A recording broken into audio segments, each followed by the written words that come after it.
Coming up, we're going to be talking about Descendants, The Rise of Red, the renewal of Grey's Anatomy and 911, and much more. But before we go any further, make sure you do hit that subscribe button to keep up with the latest Disney Plus news. Hi, it's Roger here from What's On at DisneyPlus.com. It's time for a quick Disney Plus news roundup. Let's start off with talking about a brand new Disney original film called Descendants, The Rise of Red, which is the fourth of the Descendants franchise films. It's going to be coming to Disney Plus on July the 12th. It'll also be shown on the Disney Channel in the US the following month.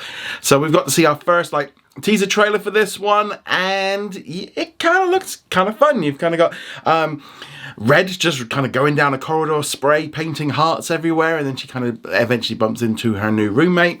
So this looks like it's definitely going to be set after the events of the last few films. Obviously, kind of moving on from some of the cast because they got older. But unfortunately, with one of the cast members, Cameron Bryce, sadly passing away, it does look like they're going to have to move on to a new cast, and kind of in some ways maybe doing a reboot kind of thing is the best way for them to do that. Not gonna lie, Descendants isn't really kind of the thing that I've watched the first movie, but that's about it. It's not really necessarily for me. So if you like the look of this trailer, let me know. Did you like it? Did you not? Looks pretty good, but I'd love to hear your thoughts on this in the comments below. Moving on from there, let's now talk about some licensing news, because when Disney Plus was ramping up, Disney decided to kind of scale back its licensing to other platforms and other channels, etc., in trying to give Disney Plus as much original content as possible. And that worked for a little bit, but over time they've kind of eased on that a little bit because essentially they need money. You know, all the streaming services have not been making profit, and therefore Disney's kind of looked at their licensing way that they used to make loads of money from it, because it used to be a very profitable business, and go, actually we kind of want to do that a little bit again. Now what they have announced is some new licensing for the UK. Now already in the last sort of 6 months or so, Disney has actually licensed out some originals, like Love Victor went to BBC, Abbott Elementary and Greenwich went to Channel 4, and ITVX picked up Extraordinary and Under the Banner of Heaven. Today it was announced by UK TV that they have secured the rights to broadcast several Disney original programs, including Alaska Daily and The Company You Keep, which is kind of interesting since both of those shows have been cancelled and removed from Disney Plus, which I think is a good thing. If you're going to write it off and get rid of it and cancel it, at least put it out there for somewhere else to watch. You'll get some extra money from it rather than just throwing it in the bin and just claiming it's a tax write-off. It's not ideal. It would have been better had they just stayed on Disney Plus, but nevertheless, those two shows are going to be available over the next couple of months on the channel. They've also announced that they've picked up Mike and a Small Light, in addition to some classic 20th century TV series, including Brothers and Sisters and Sons of Anarchy. Both Alaska Daily and The Company Keep will be shown on the crime channel Alibi this coming summer. It's also been announced that A Small Light will air on the free-to-air channel Drama in May, while Mike will also broadcast on Dave. I always think that's such a weird name for a channel. While Sons of Anarchy and Brothers and Sisters will be available on the UK TV Play app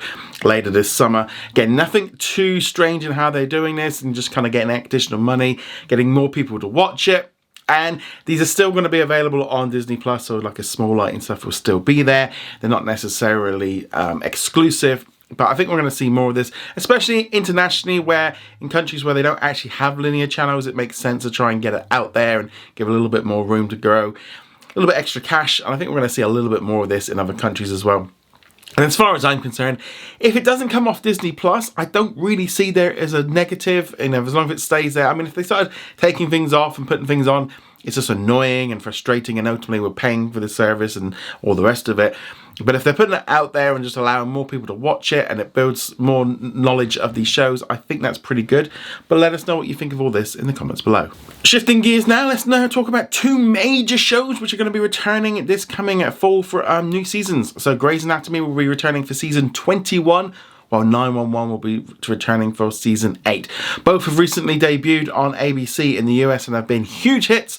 911 has been massive. Disney have just picked up the rights in the US to be able to put it onto Hulu and Hulu on Disney Plus. One of their biggest shows. It is massive.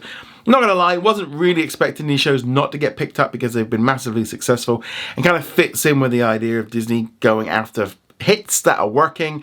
You know, if you've got a show that keeps pulling people in, you just want to keep it going, and so it makes sense for them to do so. And obviously, well, both of these shows are exclusive on Disney Plus, like here in the UK and in other countries. But no word yet on the new season arriving for 911 in the UK. We're probably going to wait a couple more weeks, but Grey's Anatomy in Station 19 started here on Disney Plus last week. But obviously in the US, you get a new episode every Friday, which is great stuff. But also with this, it just kind of just continues to show really of just like Disney going all in on these big shows, big things, and you know, with them cancelling so many other shows, I think it makes sense for them to kind of just sort of go on in on these. But let us know, are you excited about the continuation of 911 and Grey's Anatomy? Love to hear your thoughts on that in the comments below. Let's now talk about what's new on Disney Plus today, because it's a big day for new releases. The big major release was Wish, a brand new film which was released on Disney Plus around the world. This one's taken much longer to get to Disney Plus than typical, nearly 5 months. Really kind of stretching it out, making sure that people start to realise that films are not going to arrive on Disney Plus so quickly. I love this film. There's some amazing songs in here. I thought it was really good. Definitely worth watching. I know a lot of people skipped at cinemas, including myself. I didn't watch it till it was out on digital. But yeah, I thought it was a really, really fun movie. Lots of little nods to Disney 100. It's not the best movie ever, but it's got some nice points in it, some nice music. I love the goats.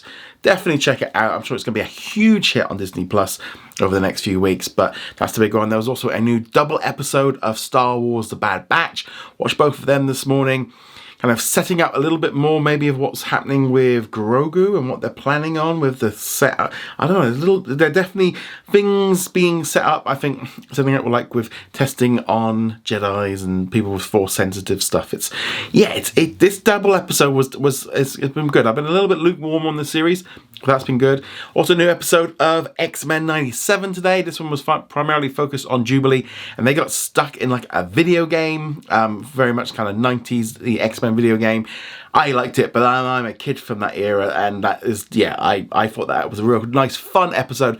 There's also some interesting side storyline going on with Storm, with her trying to get her powers back. But 2 great originals, plus you got Wish, plus lots of other bits and pieces as well. But let us know, are you going to be watching any of this on Disney Plus? Love to hear your thoughts on that in the comments below. In our question of the day, which comes from Moddy, who says, wouldn't it have made more ideal to Disney to release Tigers in theatres first, like they used to, and then drop it onto Disney Plus on Earth Day? So I think the big thing with Disney Nature is a lot of those films actually were never released in cinemas outside of the US. It was primarily just there. We didn't get them in the UK, and sometimes it'll take a lot longer to get to cinemas and just be able to buy them. And so that was a big problem. I just think in general, Disney Nature films are very niche. They do not bring in a lot of money at the box office. You look at the previous box office numbers for other films, they're not that high. I suspect the cost of putting them out there, advertising, all the rest of it is just financially just not viable. So putting them out as Disney Plus originals